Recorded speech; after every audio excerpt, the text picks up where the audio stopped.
How to use Money Manager without creating an account. In this guide, I will show you how to use the Money Manager without creating an account. First, go to Money Manager app.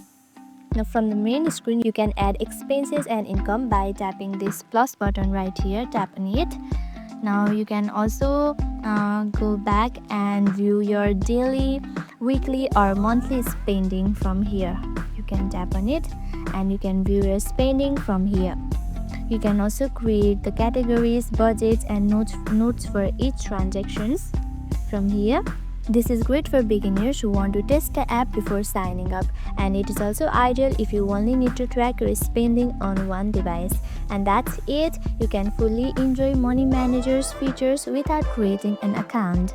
If this video helped you, don't forget to like, subscribe and tap the notification bell for more easy personal finance tips. Thank you for watching.